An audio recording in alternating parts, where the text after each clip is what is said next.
ہر شخص چاہتا ہے کہ اپنے اعمال کے علاوہ بھی کچھ میں ایسا کروں اپنی زندگی میں کہ میری سفارش ہو قیامت کے روز. چاہتا ہے نا ہر شخص, چاہے نبی کی سفارش ہو, چاہے جو ہے صحابہ کی سفارش ہو, چاہے صالحین کی سفارش ہو, چاہے اللہ کی ولیوں کی سفارش ہو. چاہتا ہے نا ہر شخص سفارش ہو. آئیے جائز سفارش کیا ہے بتا رہا ہوں میں آپ کو. جو چیز واقعتاً سفارش کرنے والی, جس کے الفاظ آ رہے حدیث کے اندر, نبی اکرم صلی اللہ علیہ وسلم فرماتے ہیں, یہ مسند احمد الطبرانی کی روایت ہے, آپ فرماتے ہیں روز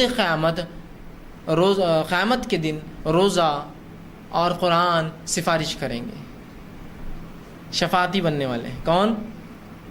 روزہ اور قرآن. اب دیکھیے بتایا جا رہا ہے, جو بتایا جا رہا ہے وہ زیادہ افضل ہے بنسبت اس کی جس کو ہم سوچ رہے ہیں وہ کریں گے یا نہیں کریں گے, لیکن یہ تو ہے یہ کرنے والے ہیں. روزہ اور قرآن قیامت کے روز سفارش کریں گے, اور روزہ آ کر کہیں گے اے اللہ یہ شخص میری وجہ سے, میری خاطر کھانے پینے سے اور شہوت سے رکتا رہا.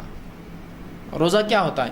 سورج نکلنے کے پہلے سے سورج ڈوبنے تک انسان کھانا نہ کھائے اور ہم بستری نہ کریں, یہی تو روزہ ہے. یہ دو چیزیں تو حرام ہو رہی ہے اس وقت, جبکہ عام حالات میں حلال ہے.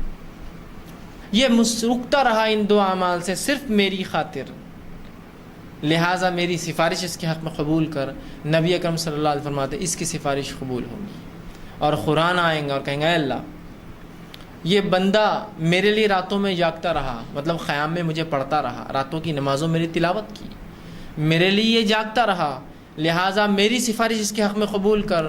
رسول اللہ فرماتے اس کی بھی سفارش قبول کی جائیں گی, دونوں کی سفارشیں قبول کی جائیں گی. تو روزہ سفارشی ہے, تو اس کو خشوع اور خضوع کے ساتھ, پورے دل کے ساتھ اور بالکل اطمینان اور جیسا اس کا حق رکھیے کہ اس میں کوئی غلط بات نہ ہو, لرزشیں نہ ہو, گالی گلوچ نہ ہو, جھوٹ نہ کہے, غیبت نہ کرے, فحش کلامی نہ ہو, جھگڑا نہ ہو. اس کو پورے اپنے صحت کے ساتھ, جس کو کہیں صحت روزے کو کمزور نہ ہونے دیں, آپ رکھیے. ثواب کیا پائیں گے اس کا؟ سفارش اس کی.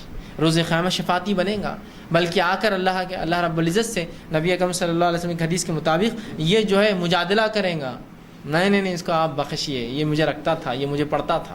اندازہ لگائیے کتنے زبردست سفارشی ہے یہ. اور یہ ہمارے اعمال ہیں, ان کے لیے ہمیں کسی کا سہارے کی ضرورت نہیں ہے. پرسنل جو ہم کر سکتے سفارش کے لیے وہ عمل ہے یہ. دوسرے کریں گے نہیں کریں گے تو بات کی بات ہے. مسئلہ یہ کہ جو ہو سکتا ہے وہ تو کیجیے پہلے, ہم یہ کریں گے, سفارش کریں گا روزہ, اس کی فضیلت اندازہ لگا لیجیے. روزے کا اجر بے حساب ہے, روزے کا اجر بے حساب ہے, لیکن کنڈیشنل ہے, شرطیہ ہے. کب بے حساب ہے سن لیجیے. نبی اکرم صلی اللہ علیہ وسلم فرماتے ہیں, طویل روایت مسلم کی حدیث سے آپ نے فرمایا اور کہا, ابو ہریرہ رضی اللہ عنہ اس حدیث کے راوی, اور آپ فرماتے اور کہا اللہ کے رسول فرماتے ہیں, اللہ عز و جل فرماتا ہے. یہ حدیث قدسی ہے, اللہ کے رسول اللہ رب العزت سے روایت کر رہے ہیں. اللہ عز و جل تمہارا رب تم سے فرماتا ہے, اللہ عز و جل فرماتا ہے اور کہتا ہے ابن آدم کا ہر عمل اس کے لیے ہے سوائے روزے کے. آدم کی اولاد جو بھی عمل کرتی ہے, چاہے مرد ہو چاہے عورت ہو, ان کا تمام عمل ان کے اپنے ذات کے لیے سوائے روزے کے. فَإِنَّهُ لِي, اس لیے کہ روزہ میرے لیے ہے, وَأَنَا أَجْزِي بِهِ, اور اس کا اجر میں دوں گا. کیا فرمایا اللہ نے؟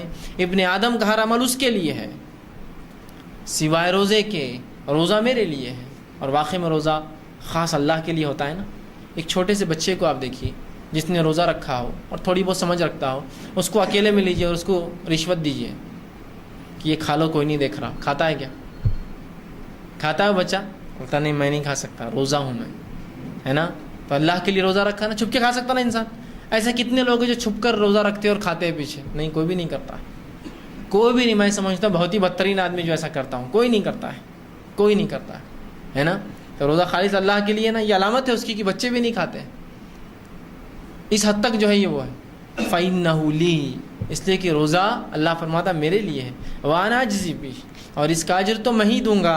آگے فرمایا روزہ آنکھ سے ڈھال ہے, روزہ رکھ کر اپنے آپ کو جہنم کی آنکھ سے بچا لو. روزہ آنکھ سے ڈھال ہے, تو جس روز تم روزہ رہو, اب رسول اللہ فرما رہے روزہ آنکھ سے ڈھال ہے کب؟ جس روز تم روزہ رہو تو فحش گوئی نہ کرے. تم میں سے کوئی اگر روزہ ہو تو فحش گوئی نہ کرے. فحش گوئی سمجھتے ہیں آپ؟ بری باتیں, گندی باتیں, اوچھی باتیں, غلیظ باتیں.